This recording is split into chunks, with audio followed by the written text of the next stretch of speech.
कहने की भूल गए होंगे पिता के घर के लिए निमंत्रण पत्र की क्या आवश्यकता है। महादेव कहते हैं नहीं सती, पिता के लिए आवश्यकता है। कि क्यों? कि जब तुम कुंवारी थी, जब वह घर तुम्हारा था, अब ये घर तुम्हारा है, वह घर तुम्हारा नहीं है। जब बेटी बाप के घर होती है तो उसका हक होता है, जब बेटी ससुराल में होती है तो उसका घर ससुराल में होता है। लेकिन सती इस बात को मानने को तैयार नहीं, इस बात को मानने को बिल्कुल तैयार नहीं। कहने लगी मैं तो जाऊंगी, तो नहीं जा सकती, तुम हट कर ली। देखो स्त्री का स्वभाव बहुत हटीला है, हम सब भी हटीले हैं। पति चाहे कितना मर्जी समझा ले, हम अपनी करे बिना नहीं रहते। सती ने नहीं मानी वो बात। जब जाने लगी तो महादेव ने नंदी गणों को और नंददेव को उनके साथ भेज दिया। नंदी को कहा तुम जाओ, और ये मानने वाली नहीं है, और सती के साथ इसके मायके जाओ। जब वह अपने मायके में राजा दक्ष की यहाँ पहुंची, यज्ञ हो रहा था, सामने देखा तो देखा कि मां ने उसकी ओर देखा, लेकिन शीश नीचे कर लिया, उठ के मिलने नहीं आई। 2 कदम सती आगे गई तो क्या देखती है, बहनों ने उसकी तरफ देखा, मुस्कुराई, लेकिन वो भी उठी नहीं। वरना बेटी जब ससुराल से मां के घर आती है तो हम दौड़ कर जाते हैं, बहन दौड़ कर जाती है बहन से मिलने, माँ दौड़ कर अपनी बेटी से मिलने जाती है। लेकिन नहीं, ना माँ उठी ना बेटियां उठी, बहनें ही नहीं उठी। जब दक्ष की ओर देखा तो क्या देखा, उसके पिता दक्ष ने अपना मुख मोड़ दिया नफरत से। अब सती थोड़ी आगे जाके क्या देखती हैं, सारे देवताओं के सिंहासन लगे हुए हैं, लेकिन महादेव का कोई भाग नहीं रखा गया। सती को क्रोध आ गया। जैसे ही सती को क्रोध आया तो क्रोध में सती ने अपनी चुनरी लहराई और पृथ्वी पे बिछाकर उसके बैठ गई। बैठते के साथ ही वो पृथ्वी में सती हो गई। नंदीगणों ने देखा कि अरे हमारी माता जी नहीं, वे इसके बीच में ही सती हो गई। तो वे शिव शंकर भोलेनाथ के पास गए और ये समाचार सुनाया। जैसे ही शिव शंकर भोलेनाथ ने समाचार सुना तो वे उनकी तीसरी आंख खुली और उन्होंने तांडव करना शुरू कर दिया।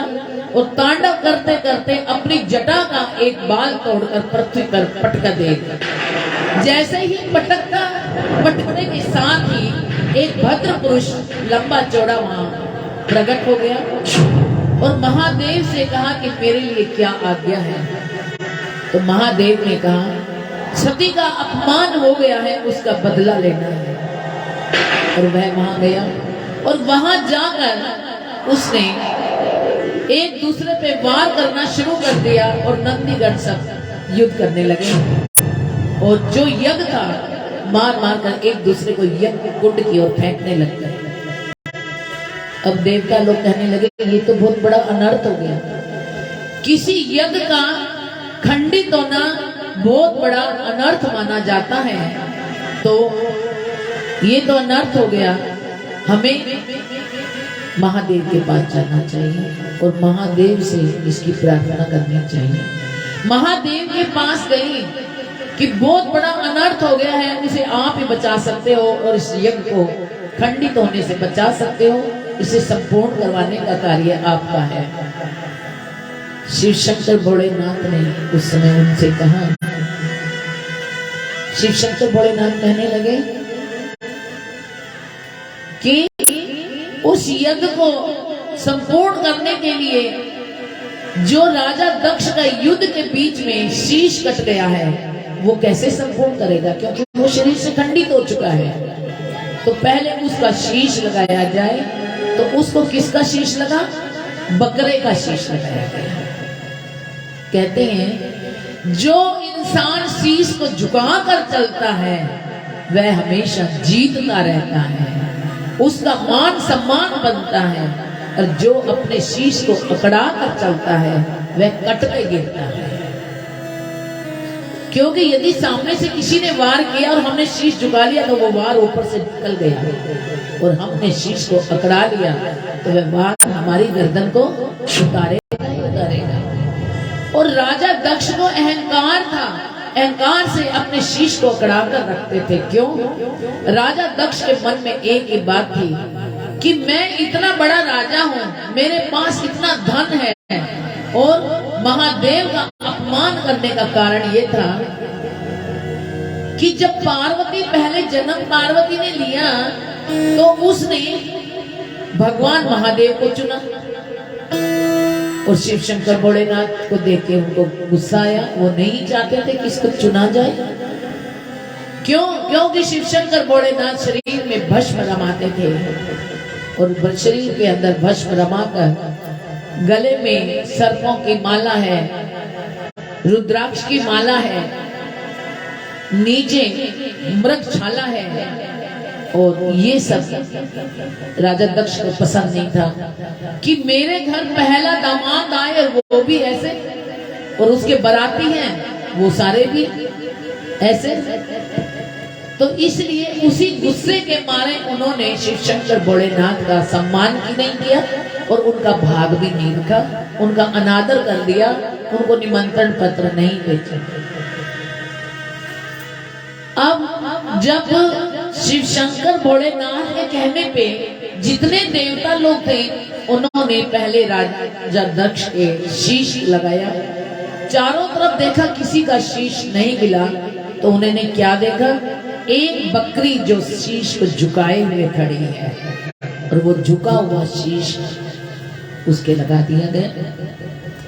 अब दोबारा यज्ञ का आयोजन हुआ, सारे देवताओं का भाग रखा गया, और उनमें से जो भाग बचा वो शिव शंकर भोलेनाथ के लिए रखा गया। यज्ञ को जब संपूर्ण करने के लिए दक्ष को वहां बिठाया, दक्ष जब आहुति दे रहे थे तो उस समय उनके उस बकरे के नैनों में से नीर बहने लगा। अब पछतावा हो रहा था कि यदि उस समय मैं अहंकार में इसको महादेव को इस तरह से अनादर ना करता तो आज शायद मुझे बकरे के शीश में शीश झुकाकर ना रहना पड़ता। और आंखों में नीर लिए हुए वे अब यज्ञ की आहुति दे रहे हैं, और जो महादेव थे, जो सती हुई थी वहां पर, उसकी जो राख की ढेरी थी उसका एक पोटली बनाई और अपने कंधे पे लाद ली। कंधे पर लाद कर शिव शंकर भोलेनाथ वहां से चल दिए। जहां जहां वो राख की पोटली में से ढेरी गिरी वहां वहां एक देवी का पीठ बनता गया, और इस तरह से 9 स्थानों पर ये राख की ढेरी गिरी, और ये 9 देवियां जो जाते हो ना आप 9 देव, ये उसी की राख है। जहाँ ये महादेव जी के गठरी में से गिरने से ये 9 देवियां प्रकट हुई हैं। ये है सारी कौन? पार्वती का ही अंश है, जितनी भी देवियां। बोलो शिव शंकर भोलेनाथ की।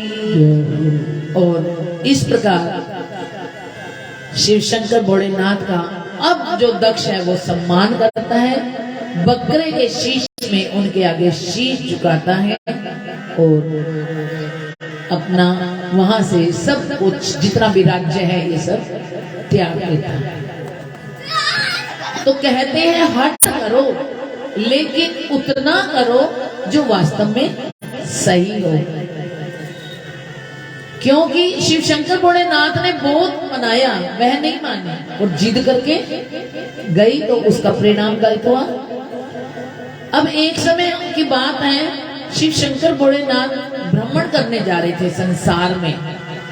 पार्वती कहने लगी महादेव कहाँ जा रहे हो? कि संसार में भ्रमण करने जा रहा हूँ, देखने जाता हूँ कि संसार के लोग कितने सुखी हैं या किसी को कोई दुख तो नहीं। पार्वती कहने लगी मैं भी चलो। कहने लगे नहीं, तुम जाओगी तो पछताओगी। पार्वती नहीं मानी, हट करने लगी। बहुत मनाया शिव शंकर भोलेनाथ ने, लेकिन पार्वती नहीं मानी। बोले चलो तुम्हारी मर्जी। चल रही शिव शंकर भोलेनाथ ने कहा चलो नादिया जी को साथ ले लेते हैं। नादिया जी को साथ लिया। साथ लेके जैसे ही सृष्टि के संसार को देखने के लिए आए, शिव शंकर भोलेनाथ नीचे आए तो वहां कुछ पनिहारी पानी भर रही थी और वो कहने लगी कि देखो कितने पागल लोग हैं, साथ में इनके नंदीगण भी हैं और दोनों पैदल चल रही हैं।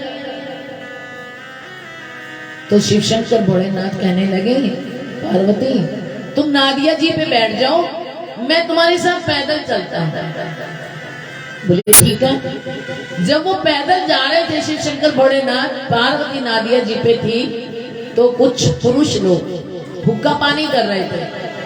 वो कहने लगे देखो लुगाइया को तो नासी पिट गया, क्या आप तो नादिया के ऊपर चढ़ी बैठी है, बेचारा बापड़ो पुंडू है जी को चलना ना गया। अब पार्वती नीचे उतरी, कहने लगी कि महादेव आप नादिया जी पे बैठ जाइए, मैं तो पैदल ही चल पड़ूंगी। नादिया पे महादेव बैठे, पार्वती आगे जा रही है। जैसे जैसे जा रही हैं थोड़ी दूर गई तो क्या देखते हैं कुछ बच्चे खेल रहे हैं। बच्चे खेलते खेलते कहते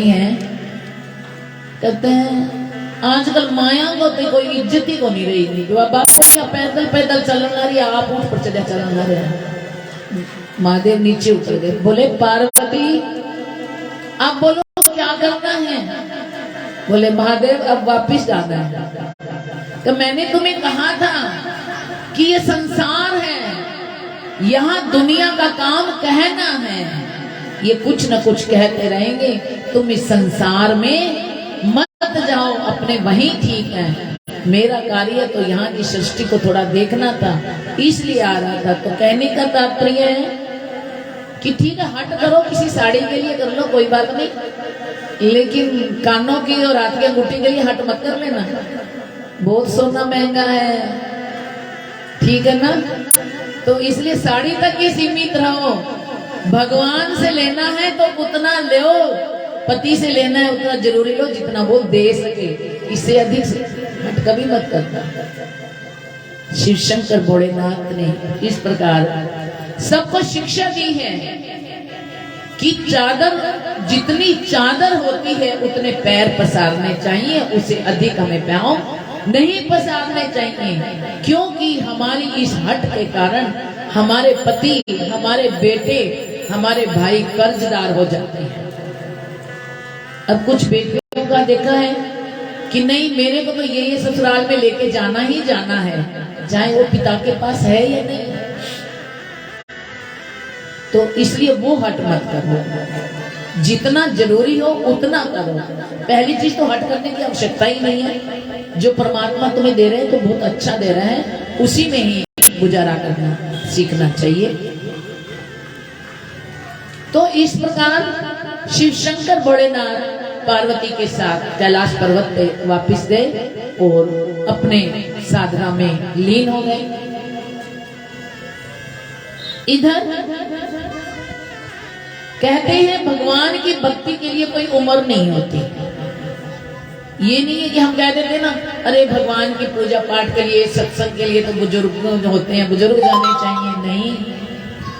अरे भगवान कहते हैं कि जब तुम्हें ताजा फूल चाहिए तो मुझे भी तो ताजा ही चाहिए।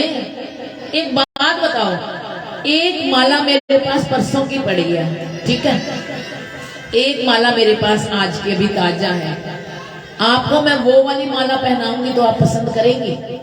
सच्ची बताना, नहीं करेंगे। और ये दूंगी तो इसको पसंद करोगे? करोगे ना, ये तो ताजा है। इसी प्रकार भगवान कहते हैं कि बूढ़ों के मेरे सामने लाके बिठा देते हो, जिनके कानों से सुनता नहीं है, आंखों से दिखता नहीं है, हाथ से ताली बजा नहीं सकते, गुणगान दांतों के बिना कर नहीं सकते, तो मुझे भी तो ताजा फूल चाहिए। बहुओं को लाओ, बेटियों को लाओ, ताकि उनके में अंदर भी संस्कार आए। समझ रही हो ना? जब हमें अच्छा ताजा चाहिए तो भगवान को क्यों नहीं चाहिएगा? कहने का तात्पर्य है जब भी कथा में, सत्संग में जाओ तो अपने बच्चों को ले जाने की कोशिश करो। माना अधिक समय नहीं होता, 7 दिन की कथा होती है तो 1 दिन अवश्य लेके जाओ। 1 दिन का सत्संग है 4 घंटे का तो आधे घंटा के लिए अवश्य लेके जाओ, ताकि उनमें संस्कार आए, उन्हें पता चले कि हाँ गृहस्थी क्या होती है, सेवा क्या होती है, दान पुण्य क्या होता है, ये सब उसे पता चलना चाहिए। वो फिर ये नहीं कहेंगी अरे हमारे माता जी तो रोज पोटली बांधती हैं और मंदिर जाती हैं और चढ़ाई आती हैं। उसका अर्थ मालूम होना चाहिए कि क्यों पोटली बांध रही है और क्यों चढ़ा कर आ रहे हैं, ये उनके पास अर्थ होना चाहिए। तो देखो संस्कार किस तरह से। एक बार सेठ जो था उसे स्वप्न में लक्ष्मी जी ने दर्शन दिए। लक्ष्मी जी जा रही है, सेठ कहने लगा अरे देवी तुम कौन हो? 4 बजे का समय है, स्वप्न आया। वो कहने लगी मैं लक्ष्मी हूँ, इतने समय सेठ तेरे घर रही, अब मैं जानना चाहती हूँ, तुमने मेरी बहुत पूजा की, बहुत सेवा की, मांगो कोई वरदान मांगना है।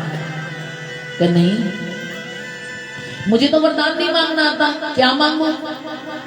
क्या कुछ भी मांग लो। कहने लगा कि देवी तुम कल और आ जाओगी, मेरे 3 बेटे हैं, तीनों से पूछ लो। तो कह ठीक है मैं कल और आऊंगी, उसके बाद नहीं आऊंगी। बोले ठीक है। सुबह आंख खुली, बेटों को बहुओं को बुलाया कि मुझे लक्ष्मी जी ने दर्शन दिए हैं कि कुछ वरदान मांगो। तो मैं क्या वरदान मांगू? बड़ा बेटा जो था बोला पिताजी बहू से पूछ लो। आजकल देखो बहुओं की ज्यादा चलती है, बेटों की नहीं चलती। पिताजी बहू से पूछ लो। बड़ी बहू कहती है पिताजी इतना धन मांगो, इतना धन मांगो कि 7 पीढ़ी तक किसी को कोई कार्य ना करना पड़े, आराम से बैठे हुए खाएं और आराम से सोएं। अब ससुर ने सोचा तो इसने तो ये आलसी टट्टू है, कुछ ना करती है ना धरती है, पड़ी पड़ी खाती है, तो ये इसने तो धन ही मांगना बैठे बैठे, नौकर चाकर लगे रहेंगे, बना के खिलाते रहेंगे। ससुर ने सोचा कि बेटे बीच वाले बेटे से पूछना चाहिए। बीच वाले बेटे को कहा तो बोला बहू से पूछ लो। बहू कहती है पिताजी धन का क्या है, हमारी किस्मत में लिखा होगा तो आ जाएगा, मांगना है तो पोता मांग लो, क्यों उसके संतान नहीं थी? ससुर ने सोचा इसने तो अपने मतलब की चीज मांग ली। अब सोचा छोटे वाले को क्यों छोड़ा। छोटे वाले से कहने लगे बेटा तुम बताओ कि लक्ष्मी जी से क्या वरदान मांगो। कहने लगे पिताजी बहू से पूछ लो, मुझे तो पता नहीं। बहू कहती है पिताजी धन जो है हमारे भाग्य में लिखा होगा उतना अपने आप आएगा, संतान है वो भी किस्मत में होगी तो आएगी वरना नहीं आएगी।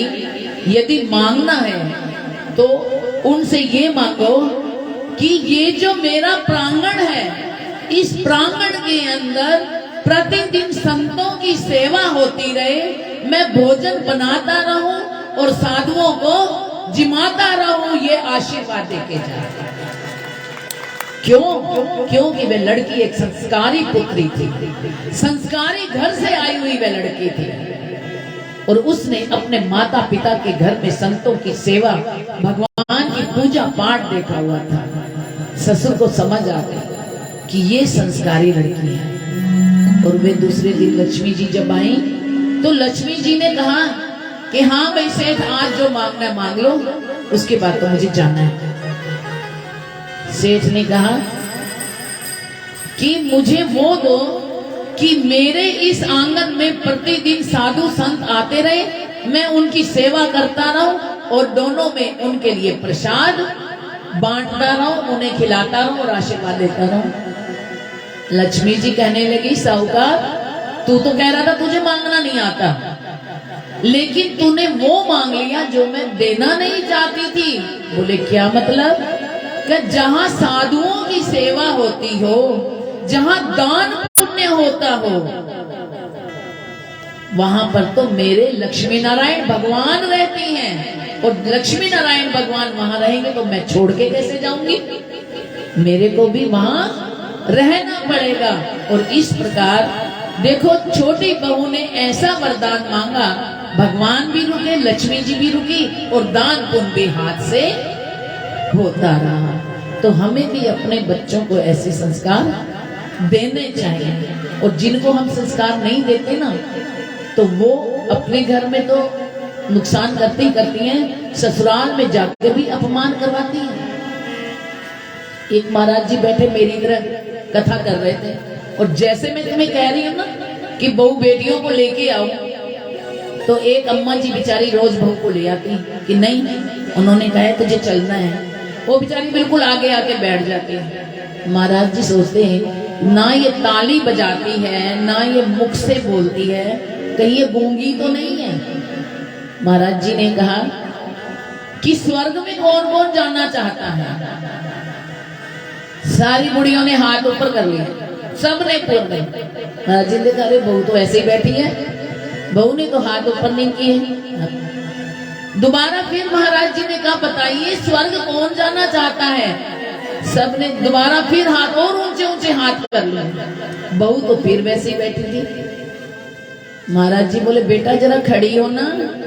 खड़ी हुई कि बेटा तुम्हें बोलना आता है? आता है। कि तो बेटा जब मैंने कहा स्वर्ग में जाना कौन चाहता, तुम्हें स्वर्ग अच्छा नहीं लगता? तब वो बहू कहती है महाराज स्वर्ग तो बहुत अच्छा लगता है। तो महाराज देखो ये संस्कार ना मिलने का उत्तर है। जिसने कभी कुछ देखा नहीं, संस्कार लिए नहीं और माँ बापों ने दिए नहीं। कहती है महाराज जब मेरी सासू माँ स्वर्ग चली जाएगी तो मेरा स्वर्ग यहीं बन जाएगा। ये जो संस्कार ही नहीं होती उन बेटियों के ये शब्द होते हैं। जिसने एक ऋषि का भी अपमान किया, अपने माँ का भी अपमान किया और जितने भगत बैठे थे उनका भी अपमान किया। इसलिए कहते हैं कि बेटियों को अच्छे संस्कार दो ताकि वो कभी किसी का अपमान ना करें, सम्मान करना उन्हें सिखाए। तो इस प्रकार जब हम अपने बच्चों को सम्मान देते हैं ना, तो बच्चे हमारा नाम आगे आगे पुकारते हैं। आज आपने देखा एक छोटा सा बच्चा जो स्टेज पर आया। देखो बच्चों का कार्य ही होता है कि वो बंदर सेना होती है, लड़ाई करना, जिदें करना। लेकिन कल वो जिद कर रहा, उसको थोड़ा सा ही समझाया था कि भी मैं तुम्हारे लिए ऐसे कहूंगी कि नहीं, मैं कहूंगा कि मैं आज से कहना मानूंगा।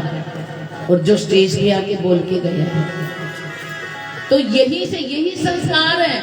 आप इतने इतने संस्कार दोगे ना तो बच्चा उसको समझने लग जाएगा और बड़ा होकर वो मान सम्मान करना सीखेगा।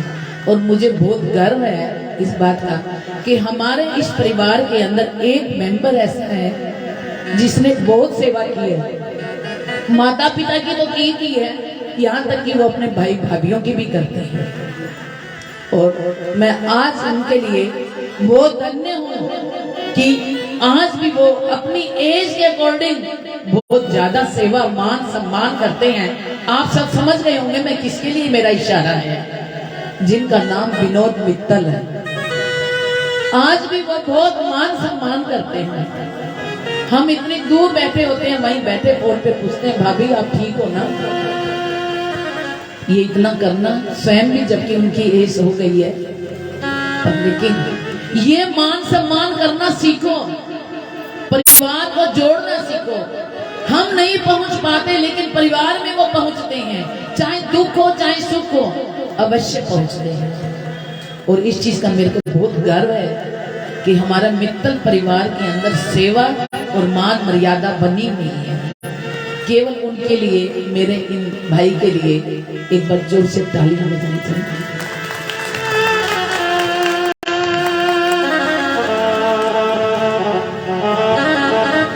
अब भक्ति के लिए कोई उम्र नहीं होती।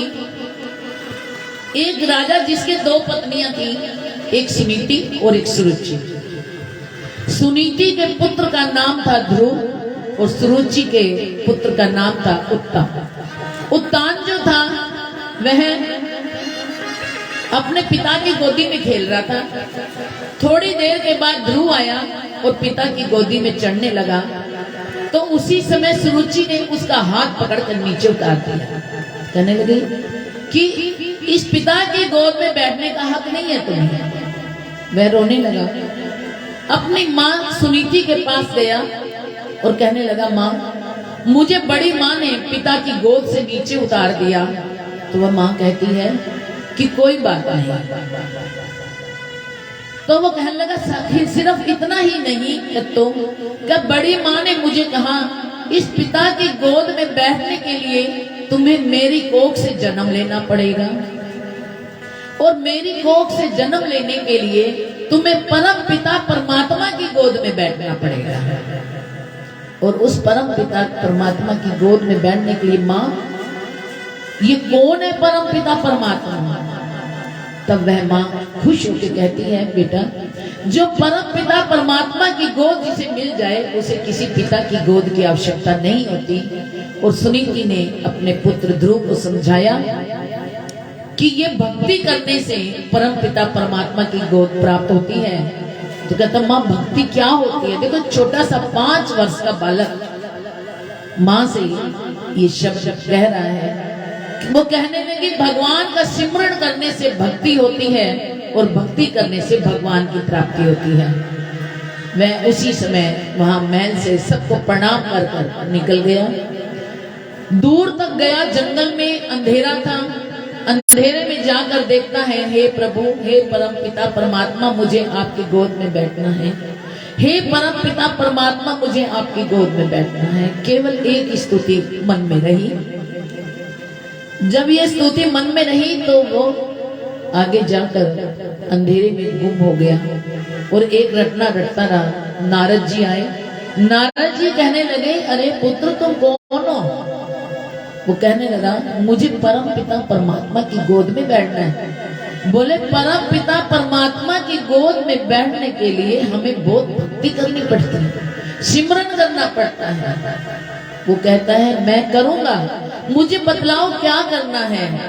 तब नारद जी कहने लगे, भक्ति करने के लिए, सिमरन करने के लिए हमें गुरु बनाना पड़ता है, गुरु मंत्र लेना पड़ता है। उस गुरु मंत्र का जब हम उच्चारण करेंगे तब हमें भक्ति प्राप्त होगी। तो बोले, ये गुरु क्या होता है? बोले, जो मंत्र देता है, जिन मंत्रों के उच्चारण करने से हमें भगवान की शरण मिलती है। तो कहते हैं गुरु ही क्यों करता है? तो क्या कहते हैं, गुरु गोविंदो नो खड़े काके लागो पाए, बलिहारी गुरु आपने गोविंदियों दिखाए। भगवान को दिखाने के लिए गुरु के राह पर चलना अवश्य हो जाता है। तो बोले, तो मेरे तो गुरु कोई नहीं है, आप ही मेरे गुरु बन जाओ। अब नारद जी गुरु बनते हैं और उन्हें गुरु मंत्र देते हैं। क्या? ओम नमो भगवते वासुदेवाय नमः। तो वह गुरु मंत्र उच्चारण करना शुरू करता है और जोर जोर से करने लगता है। ओम नमो भगवते वासुदेवा, ओम नमो भगवते वासुदेवा, ओम नमो भगवते वासुदेवा, ओम नमो भगवते वासुदेवा। अब गुरु मंत्र जैसे उच्चारण किया तो जोर जोर से उच्चारण शुरू कर दिया। विष्णु भगवान वैकुंठ धाम से सुन रहे हैं कि मेरा कोई भगत मुझे बहुत पुकार रहा है। और वे वहां से विमान में जैसे ही अपने गरुड़ पे बैठने लगे, लक्ष्मी जी कहने लगी, स्वामी कहाँ जा रहे हो? बोले, मेरा भगत मुझे पुकार रहा है। बोले, इतनी अर्धरात्रि को? कहा। विष्णु भगवान उस पे बैठकर, गरुड़ पर बैठकर आए तो जैसे ही आए तो वहां उनके आने से उनकी जो चमक इधर उधर फैलने लगी। ध्रुव की आंखें चकाचौंध होने लगी। उसने आंखें खोली तो एकदम भगवान लोप हो गए।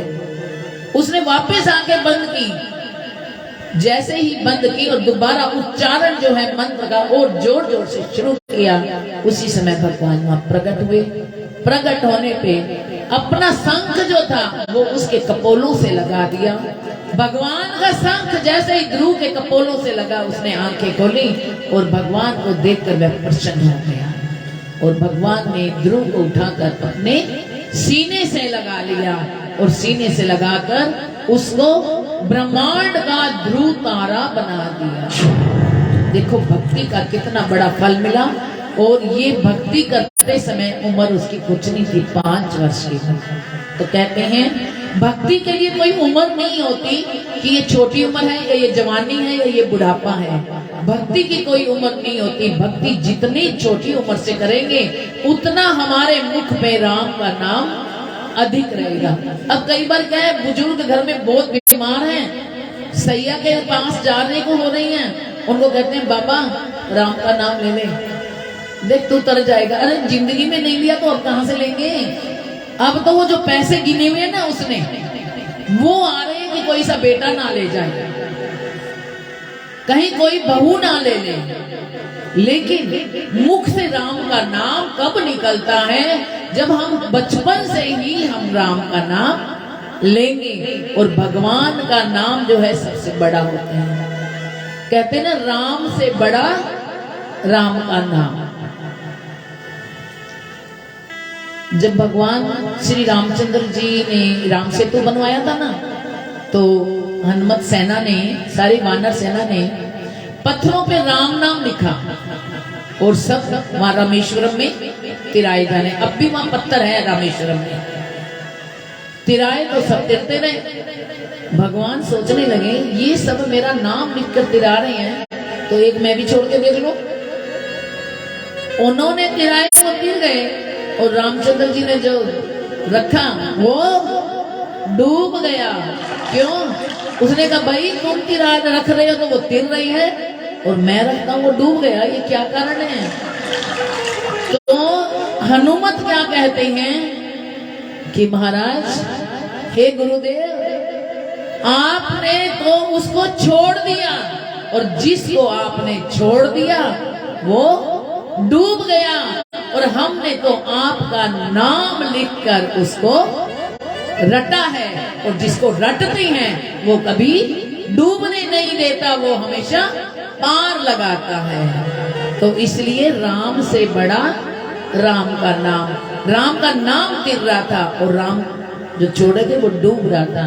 तो अपनी जीवा पे कोई भी कार्य करो, कार्य करते समय भगवान का सिमरण करते हुए कार्य करो, ताकि अंत समय में, हमारा अंत समय जब आए उसमें हमारे मुख से राम का नाम अपने आप निकल जाए।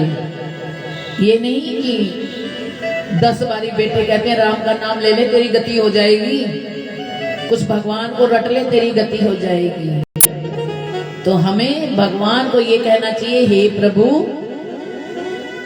हम आपका नाम रटते नहीं, आप हमारे हृदय में विराजमान रहें, और जब हमारी मृत्यु हो तो आप ही हमारे सिराने होने चाहिए। तू ही आइयो घनश्याम मन तोलेवण, तू ही आइयो घनश्याम मन तोलेवण आइयो। रात मत आइयो शाम दोपहर मत आइयो, रात मत आइयो शाम दोपहर मत आइयो। आइयो शुभ प्रभात मन तोलेवण, तू ही आइयो शुभ प्रभात मन तोलेवण, तू ही आइयो।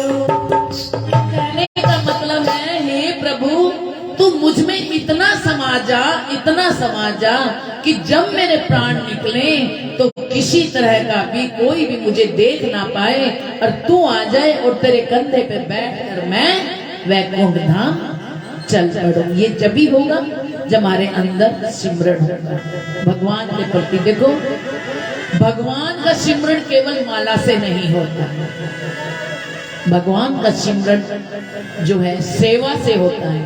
यदि हमने किसी की सेवा की है तो वो भगवान का सिमरण है, पूजा है।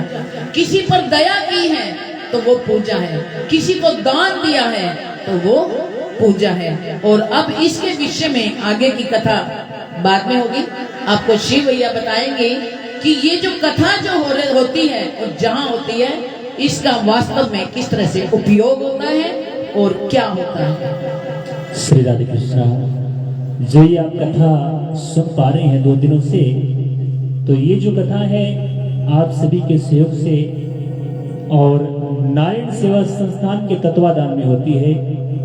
परम पूज्य दीदी माँ शशि जी मित्तल, उनका एक ट्रस्ट है जिस ट्रस्ट का नाम है श्री श्री श्याम बिहारी सेवा ट्रस्ट। और इस ट्रस्ट का काम क्या है?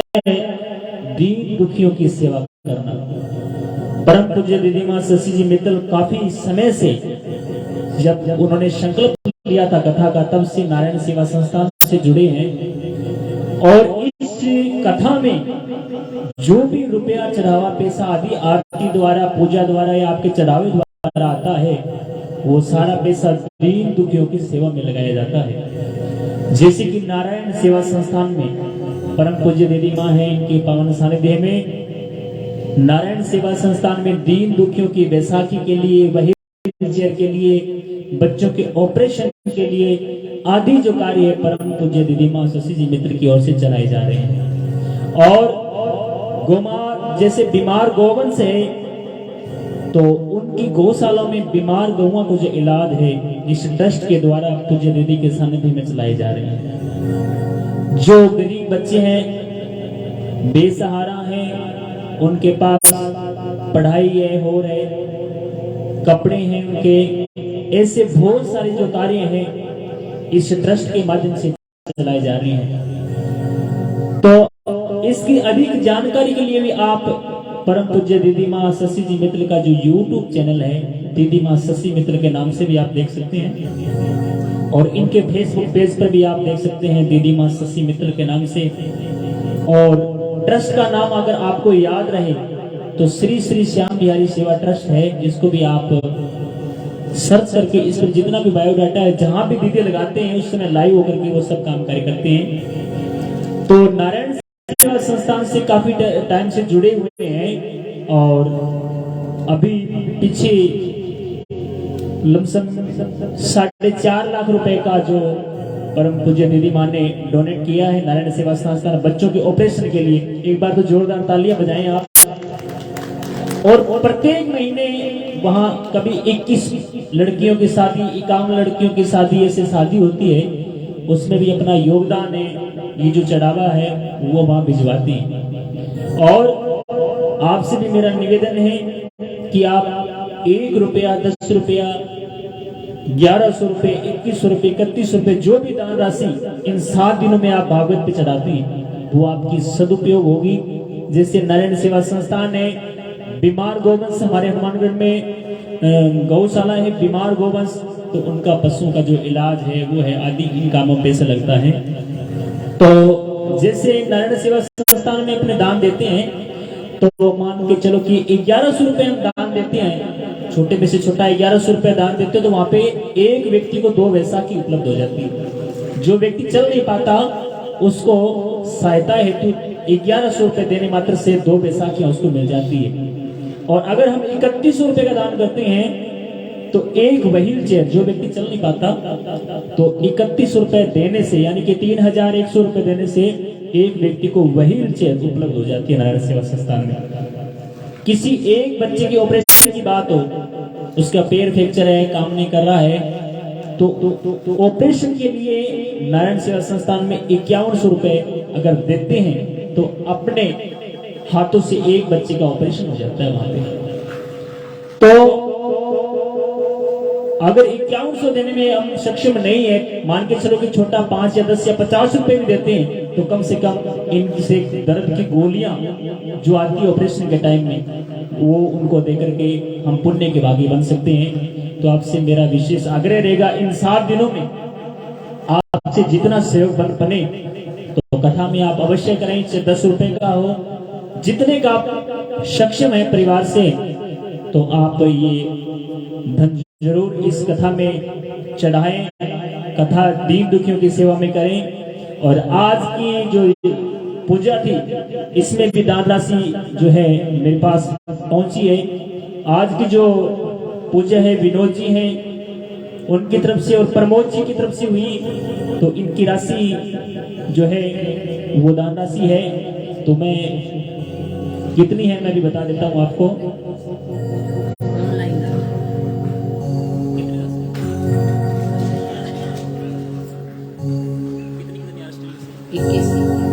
और कल का जो लाइव टेलीकास्ट देख रहे थे ऑस्ट्रेलिया से, जिन्होंने अपना नाम लेने से मना किया है कि हमारा गुप्त दान बोलिएगा, तो मैं इसका ऑस्ट्रेलिया बोल देता हूँ। तो वहां से लाइव देख करके 2100 रुपए इस संस्थान को दिए, उनके लिए जोरदार तालियां।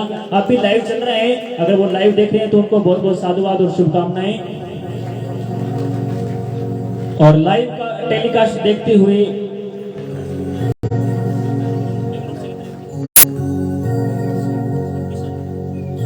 बेंगलोर से लाइव टेलीकास्ट के भी अभी हमारे पास पहुंची राशि 2100 रुपए, तो उन्होंने भी अपना नाम लेने से मना किया, उनका भी जोरदार तालियों से अभिनंदन।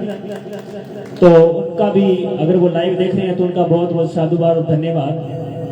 और आज एक गुप्तदान राशि पहुंची है मित्र परिवार से भी, प्रमोद जी और इनकी तरफ से। तो जो राशि है वो बोलने को मना किया गया है कि सिर्फ नाम बोलते राशि नहीं बोलनी है, तो उनके लिए भी जोरदार तालियां। तो आपसे भी निवेदन है कि आप दान अवश्य करें। और दान के विषय में कबीर जी महाराज ने भी कहा है, क्या कहा है मैं बता रहा हूं आपको।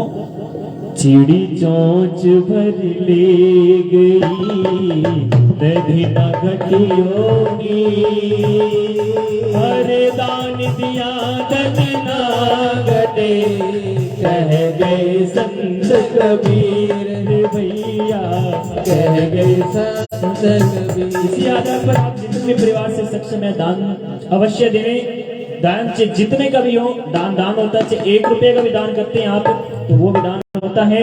आगे बहुत सी कुछ जानकारियां मैं आगे धीरे धीरे आपको बताता रहूंगा। तो आइए चलते हैं प्रसंग की ओर। प्रेम से आप सभी बोले मेरे साथ, जय जय श्री राधे, जय जय श्री राधे, जय जय श्री राधे। बोलो कृष्ण कन्हैया लाल की जय। तो भक्ति जो है वह उसके लिए उम्र नहीं होती, भक्ति के लिए मन में सिमरन करने की आवश्यकता होती है। भगवान जो है वे कहते हैं कि बस केवल मुझको अपना बनाने की कोशिश कर, मुझसे रिश्ता जोड़ो, मुझे अपना भाई बनाओ, पुत्र बनाओ, मित्र बनाओ, लेकिन मुझसे रिश्ता बनाओ तो मैं आपके साथ हमेशा चलूंगा। अभी शिव शंकर भोलेनाथ का प्रसंग चल रहा था, तो शिव शंकर भोलेनाथ जी के घर नारद जी आते हैं और नारद जी आके कहते हैं पार्वती जी से कि माते प्रणाम। प्रणाम किया, ऋषिवर को आसन दिया बिछाने के लिए। बोले माते आप क्या कर रही हैं? पार्वती जी कहने लगी मैं भोजन बना रही हूँ महादेव के लिए। क्या भोजन हमें ग्रहण करवाओगी? क्या अवश्य। भोजन बनाया, नारद जी को भोजन दिया। जब भोजन कर रहे थे तो नारद जी कहने लगे माता जी भोजन तो बहुत स्वादिष्ट है, बहुत ही स्वादिष्ट है, परंतु अब जैसे ही परंतु कहा पार्वती जी के मन में तो शक का बीज हो गया कि महादेव हे ऋषिवर परंतु का क्या मतलब हुआ? क्या परंतु माता जो भोजन अनसुईया माता बनाती है ना वो स्वाद नहीं है। अब पार्वती जी तो विफर गई। देखो ये औरत का एक स्वभाव होता है कि यदि हमने कह दिया अरे तुमने परांठे बहुत स्वाद बनाए हैं तो वो है खुश। और यदि कह दिया कि तुम्हारी माता जी परांठे अच्छे बनाती हैं, फिर देखो तमाशे। फिर क्या शाम को रोटी मिलेगी? सवाल ही पैदा नहीं हो सकता शाम को रोटी मिल जाए। तो ये औरत का स्वभाव है।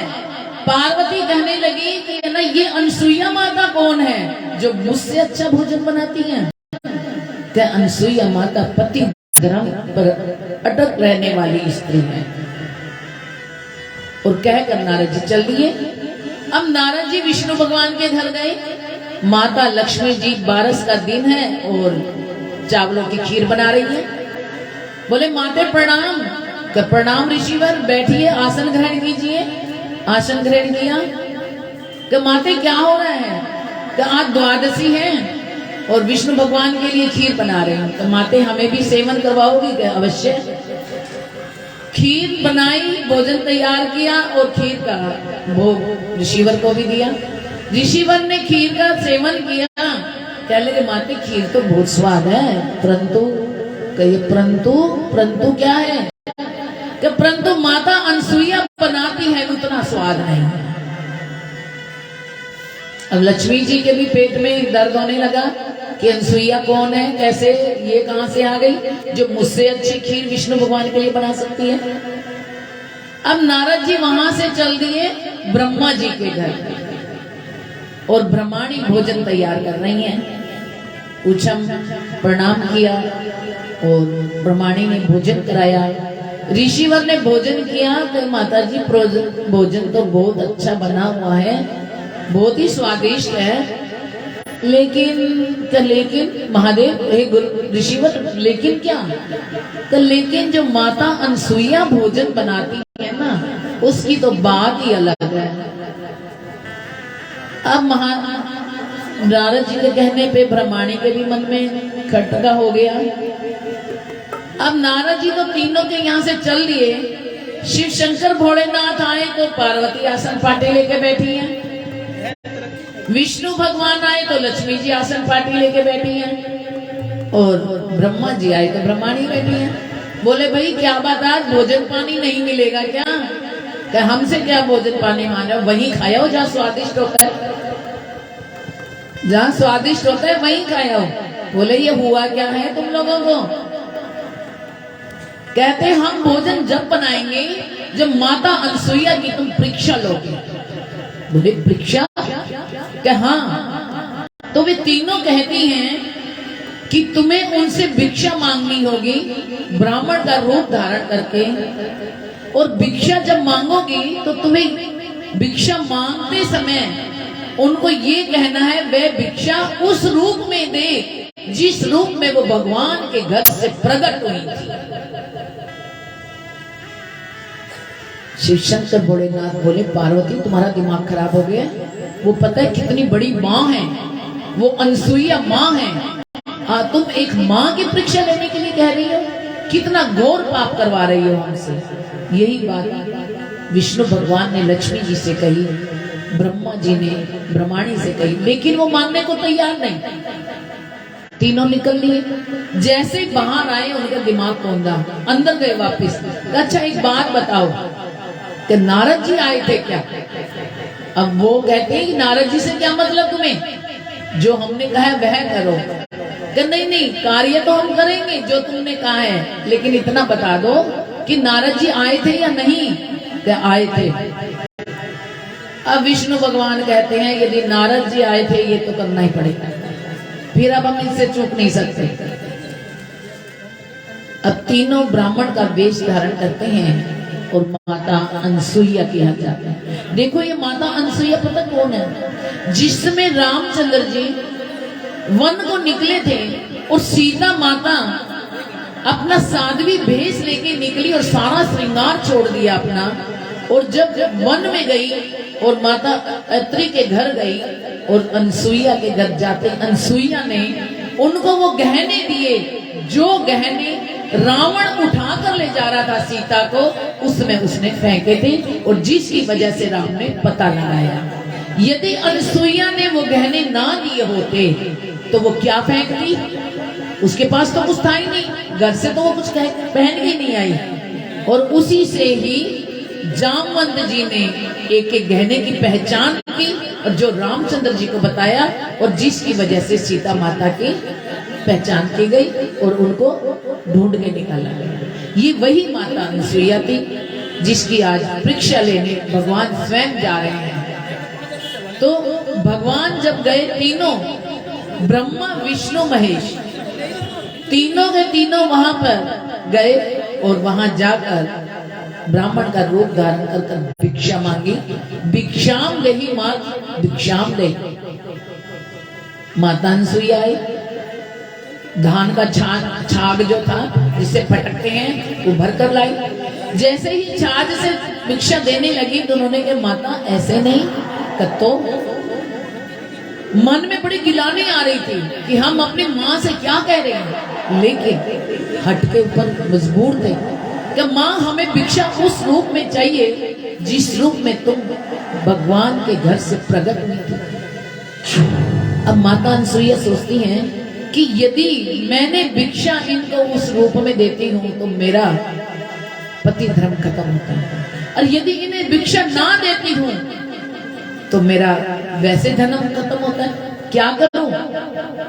माता अनसुईया ने अपने केस में से पानी निकाला, चिटली उंगली से नाखून पे जो मेहंदी थी उससे छींटे डाले तीनों ब्राह्मणों के ऊपर। देखो इसलिए कहते हैं जो महिला है उसके ये नाखून होते ना, ये हमेशा मेहंदी लगी रहनी चाहिए, ये शुभ होती है किसी भी कार्य के लिए, क्योंकि एक स्त्री ही ऐसी है जिसमें भगवान ने इतनी शक्ति दी है, इतनी शक्ति दी है, वो मरते को जिंदा कर सकती है यदि वो अपनी असली शक्ति को प्रकट कर ले। स्त्री में इतनी शक्ति है, लेकिन इसके लिए हमें भगवान के अंदर, भगवान के एक एक बात को ध्यान रखते हुए उसमें लीन रहना है, सिमरन करना है, गलत कार्य नहीं करना है, तब हम इस कार्य को कर सकते हैं।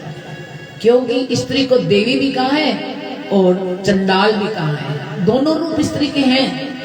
तो देवी के रूप में बनकर माता अनसुईया ने अपने केस में से पानी निकाला, अपनी चिटली उंगली की मेहंदी जो थी उसका रंग लाल हो गया और वो छींटे ब्रह्मा विष्णु महेश पे डाल दिए।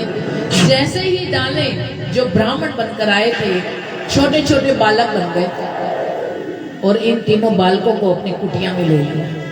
कुटिया में लेकर उनको लिए 3 पालने बिछा दिए और पालनों में उन्हें कभी झुला रही हैं, कभी उन्हें अपना दूध पिला रही हैं, कभी उन्हें लोरी दे रही हैं। और अब जो देवियां हैं तीनों सोच रही हैं अरे बड़े महीने हो गए अभी आएगी, कहीं उनको श्राप तो नहीं मिल गया। वो जब तीनों वहां गई तो वहां कोई देखने को नहीं मिले कि यहाँ तो तीनों में से कोई नहीं है, और माता अनसुईया के तो पालने हैं, छोटे छोटे बालक हैं, वो झूल रहे हैं और अनसुईया माता उनको झुला रही है, लोरी दे रही है, दूध पिला रही है। उधर अत्रि ऋषि अत्रि आए, जैसे वो नदी से स्नान करके आए तो वो कहने लगे अरे अनसुईया ये सब क्या माजरा है, ये कौन है?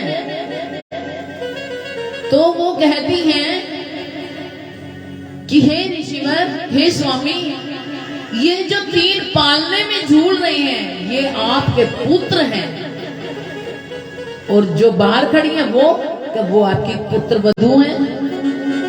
अत्रि जी सोचने लगे ये कैसी माया है। उन्होंने कमंडल से पानी लिया और अपनी दिव्य दृष्टि को फैलाया। जैसे दिव्य दृष्टि को फैलाया क्या देखते हैं, अरे ब्रह्मा विष्णु महेश पालने में झूल रहे हैं, और लक्ष्मी जी, पार्वती जी और ब्रह्माणी बाहर खड़ी हैं। अत्रि जी ने कहा अरे अनसुईया ये ऐसा क्या अनर्थ कर रही हो? नहीं नहीं, ऐसा नहीं होना चाहिए।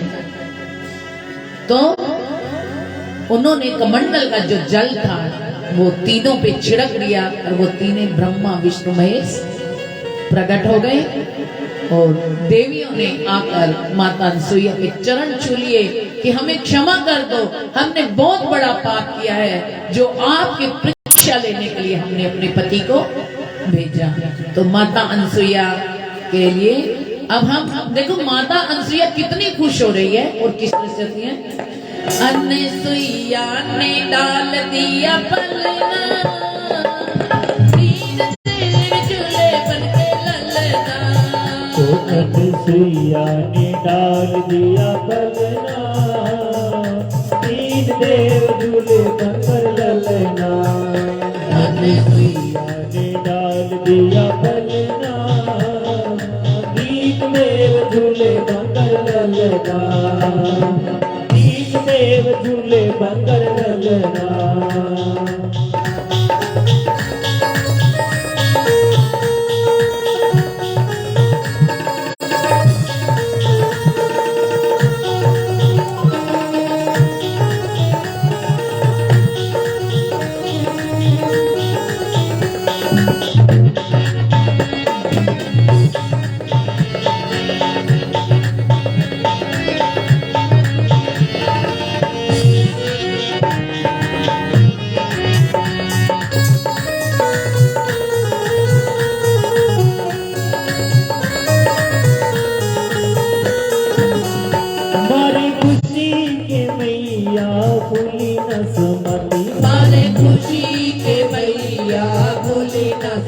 कभी गोदी में लेती कभी झूला झूलाती, कभी गोदी में लेती कभी झूला झूलाती। ऋषियों की कुटिया में ललना, ऋषियों की कुटिया में ललना, ओ तीन देव झूले बने ललना, अनसुईया ने डाल दिया पलना, तीन देव झूले बनकर ललना।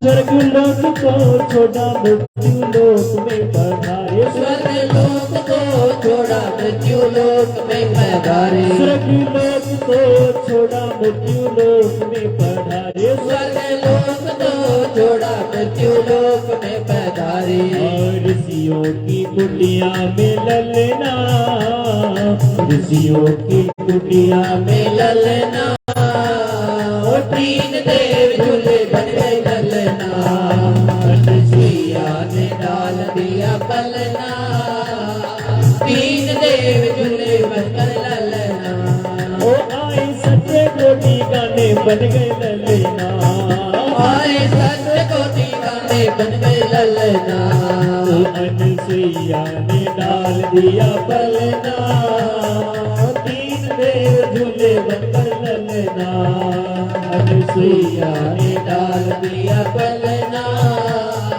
तीन देव झूले बनकर ललना, तीन देव झूले बनकर ललना, तीन देव झूले बनकर ललना। बोलो कृष्ण कन्हैया लाल की जय। अब अनसुईया के यहाँ ब्रह्मा विष्णु महेश गए हैं। देखो अनसुईया ने तीनों देवताओं के दर्शन किए, तीनों बालक बनकर गोदी में खेले, कितना आनंद आया होगा कि स्वयं प्रभु अनसुईया की गोदी में खेल रहे हैं, दूध पी रहे हैं, लोरी सुन रहे हैं और कितना आनंद ले रहे हैं। तो काश इस प्रकार भगवान कभी हमारे यहाँ भी आए, हमारी गोदी में खेले, परीक्षा लेने आ जाए। अरे आए तो सही, परीक्षा ही लेने आ जाए। लेकिन भगवान जो है वो वहीं आते हैं जहाँ हमारे भाव होते हैं। अब आज की कथा का प्रसंग जो है हम यहाँ विश्राम देंगे और अब एक भजन होगा। इस भजन के बाद में आरती होगी। कल के प्रसंग के विषय में मैं आपको बतला दूं, कल भगवान के अवतार आज शुरू तो हो गए हैं, कल सारे अवतार आएंगे। वामन अवतार आएगा और इसके अलावा नरसिंह अवतार आएगा, कृष्ण अवतार आएगा, राम अवतार आएगा और कृष्ण अवतार में हम नंद उत्सव मनाएंगे। तो जब हमारे घर पे पीहर में या कहीं भी कोई लाला आता है तो हम क्या करते हैं, बताओ क्या करते हैं? आप जाती हो तो क्या करते हैं? हम तैयार होके जाते हैं, वहां नृत्य करते हैं, खुशियां मनाते हैं, बधाइयां गाते हैं, करते हैं ना। तो कल तो स्वयं भगवान प्रकट हो रहे हैं। तो इसके लिए सुंदर सुंदर कल का आपका कोड है येलो रंग का, पुरुष भी येलो रंग के, जहां तक उसके कुर्ते पहने और महिलाएं साड़ी लहंगे। और देखो इसके आगे सबको घूंघट लगा के नृत्य करना होगा। घूंघट में ये ढूंढेगा मुझे किसके घर जाना है, ठीक है? तो घूंघट लगा के आपको नृत्य भी करना है। कल सारा जितनी भी सखियां हैं सबको व्रज नारी बनना है। और कल समय पे पहुंचे। और ये आप ये सोचते हैं कि कब दीदी माँ बोलेंगी, हमारे घर में आवाज आएगी, उसके बाद हम घर से निकलेंगे। नहीं, ऐसा मत करो। कुछ अधिक प्रसंग करवाने की कोशिश करो कि जितने प्रसंग हैं इससे और अधिक हो। समय पे आओगे तो ही अधिक होंगे, नहीं तो नहीं होंगे। तो अब ये भजन भैया गा रहे हैं और इसमें सभी बहुएं बेटियां ठाकुर जी के लिए नृत्य करेंगी।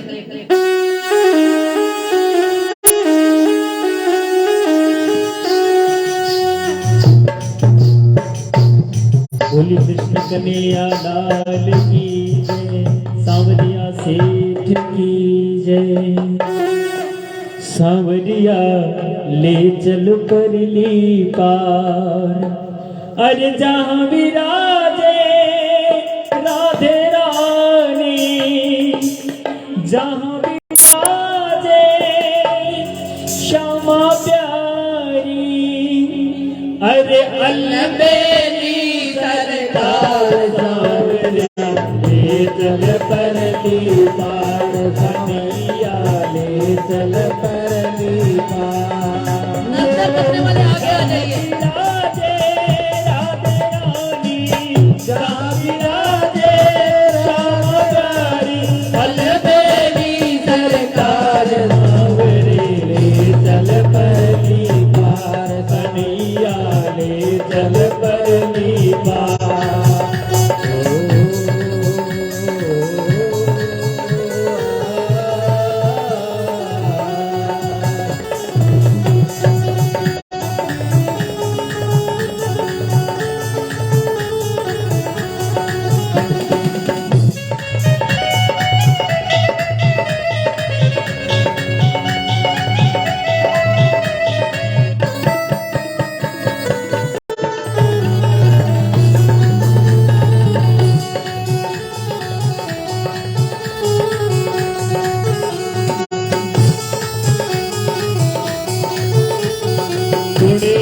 गुण सब तेरे अर्पण, पाप पुण्य सब तेरे अर्पण, हो ये जीवन भी तेरे अर्पण, जीवन भी तेरे अर्पण। हो मैं तेरे चरणों की दासी, मैं तेरे चरणों की दासी, तेरे प्राण आधार सांवरे ले चल परली पार, सांवरिया ले चल परली पार। हो जहाँ विराजे राधे रानी, जहाँ विराजे राधे रानी, अलबेली सरकार सांवरे ले चल परली पार, सांवरे ले चल परली पार।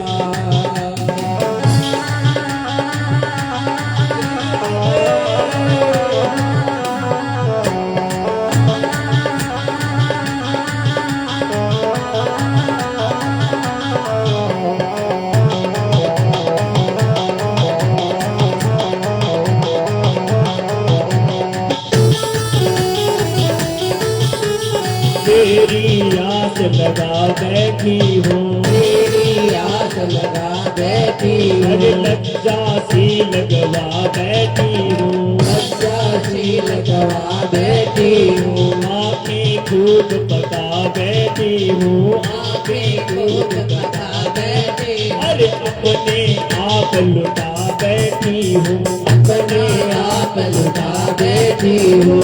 सांवरिया में तेरी रागनी, सावरिया में तेरी रागनी, तू मेरी मझधार सांवरे ले चल परली पार, सांवरे ले चल परली पार। हो जहाँ विराजे राधे रानी, जहाँ विराजे राधे रानी, अलबेली सरकार सांवरे ले चल परली पार, सांवरिया ले चल परली पार।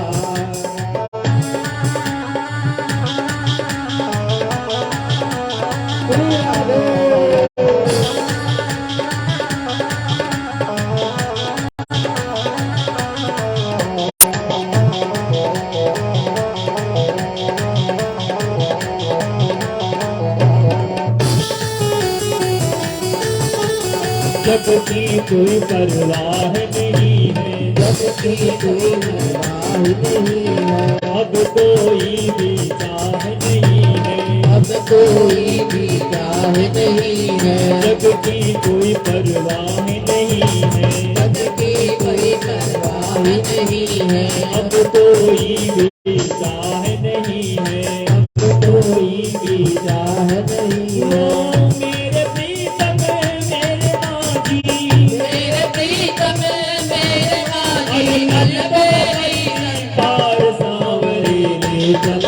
परली पार सांवरे ले चल परली पार।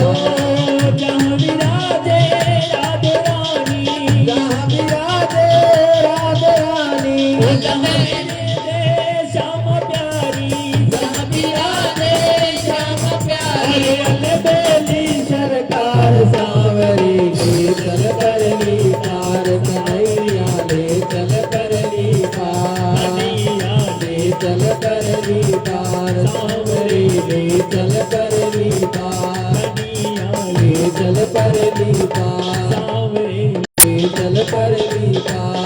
सांवरे ले चल परली पार। बोली कृष्ण कन्हैया लाल की जय, सांवरिया सेठ की जय। अब एक छोटा सा भजन भैया फिर लेंगे, इतने आरती की थाली तैयार हो आती है। बोली कृष्ण कन्हैया लाल की जय।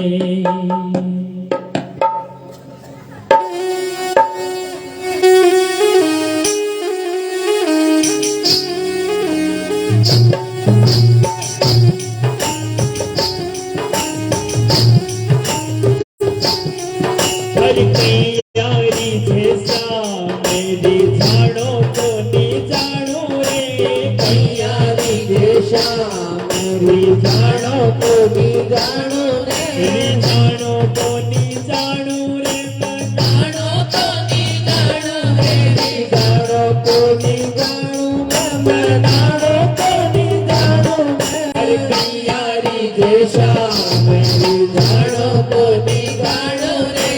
कैयारी जैसा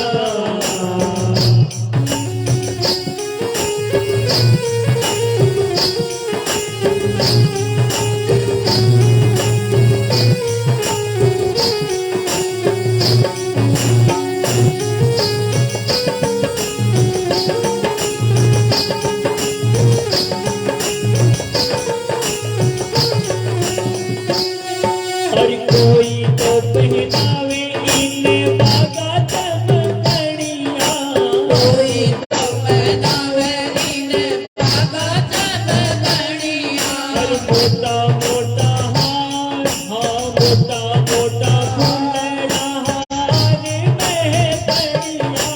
मोटा मोटा फुलड़ा हार में कड़िया। हर सोने सोने श्याम मेरी जानो को नी जानो रे, सोने सोने श्याम नंदी जानो को भी जानो रे। हर कैयारी जैसा मेरी जानो को नी जानो रे, कैयारी देशा मेरी जानो को भी जानो रे। मैं जानो को नी जानो रे, मैं जानो को नी जानो रे। जानो को भी जानो रे मैं जानो को भी जानो रे। हर कैयारी जैसा मेरी जानो को भी जानो रे।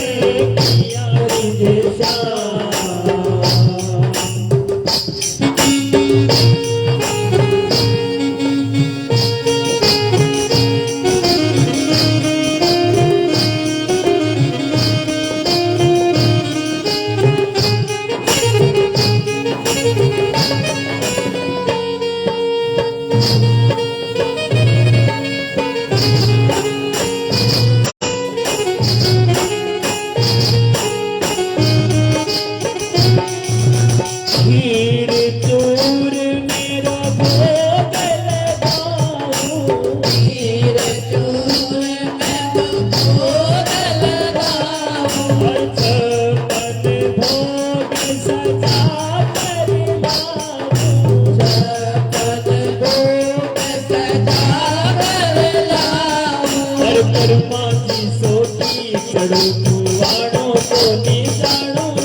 जावन आया और मैं तुम्हारे सामने जावन आया मैं तुम्हारे सामने जावन आया पहले ही मेरी बात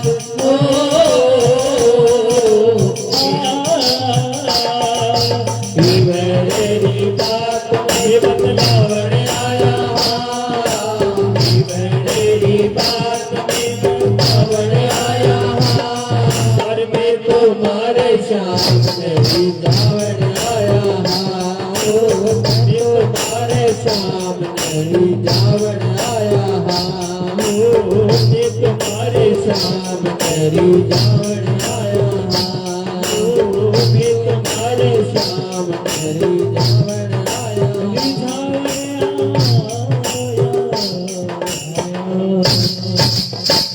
बोलो कृष्ण कन्हैया लाल की जय। सांवरिया सेठ की जय। भागवत महापुराण की जय। सभी लोग खड़े हो जाएं और जुजमान आके दीप प्रज्वलित करें और आरती करेंगे। जुजमान जितने भी हैं अपने आप आगे आ जाया करें, चाहे वे पुरुष हैं चाहे वे महिला हैं। पहले जुजमान आरती करते हैं, उसके बाद दूसरों को आरती दी जाती है। तो आगे आ जाएं और सबको आरती करें।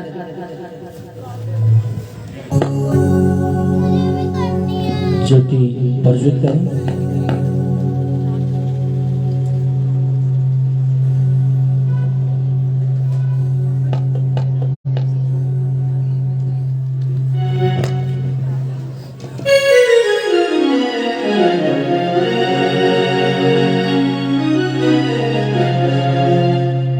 कल आप सभी को पता है भगवान ठाकुर जी महाराज का जन्म महोत्सव बड़ी धूमधाम से मनाया जाएगा।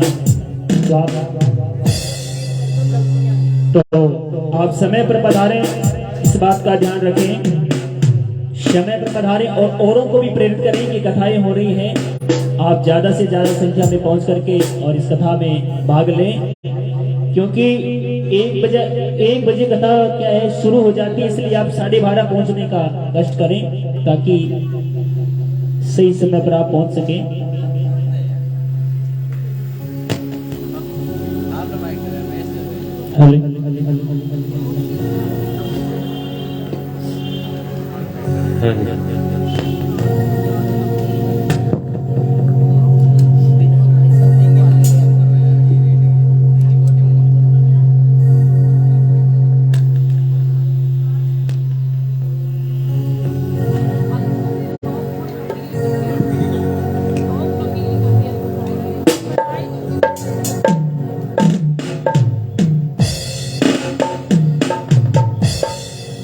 कर्पूरपूरं करुणावतारं संसारसारं भुजगेन्द्रहारं सदा वसन्तं हृदयारविन्दे भवं भवानी सहितं नमामि।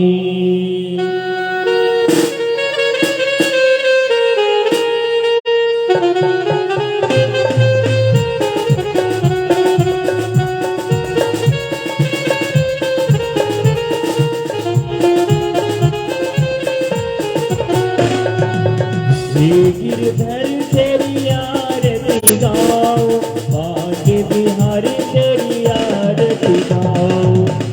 गिरधर तेरी आरती गाओ, श्याम सुंदर तेरी आरती गाओ। गिरधर तेरी आरती गाओ, श्याम सुंदर तेरी आरती गाओ। गिरधर तेरी आरती गाओ, श्याम सुंदर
उन चरणों के दर्शन पाओ, आगे बिहारी तेरी आरती गाओ। उन चरणों के दर्शन पाओ, आगे बिहारी तेरी आरती गाओ। गिरधर तेरी आरती गाओ, श्याम सुंदर तेरी आरती गाओ। गिरधर तेरी आरती गाओ, श्याम सुंदर तेरी आरती गाओ। दासी अनाथ के नाथ आप हो, सुख दुख जीवन साथ आप हो। दास अनाथ के साथ आप हो, सुख दुख जीवन साथ आप हो। हर चरणों में शीश झुकाओ, आगे बिहारी तेरी आरती गाओ। हरि चरणों में शीश झुकाओ, आगे बिहारी तेरी आरती गाओ। गिरधर तेरी आरती गाओ, श्याम सुंदर तेरी आरती गाओ। गिरधर तेरी आरती गाओ, श्याम सुंदर तेरी आरती गाओ। ओ श्री हरिदास के प्यारे तुम हो, मेरे मोहन जीवन धन हो। श्री हरिदास के प्यारे तुम हो, मेरे मोहन जीवन धन हो। देख युगल छवि बलि बलि जाओ, श्याम सुंदर तेरी आरती गाओ। एक युगल छवि बलि बलि जाओ, श्याम सुंदर तेरी आरती गाओ। गिरधर तेरी आरती गाओ, श्याम बिहारी तेरी आरती गाओ। गिरधर तेरी आरती गाओ। श्याम सुंदर तेरी आरती गाओ। गिरधर तेरी आरती गाओ, श्याम सुंदर तेरी आरती गाओ। गिरधर तेरी आरती गाओ, श्याम सुंदर तेरी आरती गाओ। गिरधर तेरी आरती गाओ, श्याम सुंदर तेरी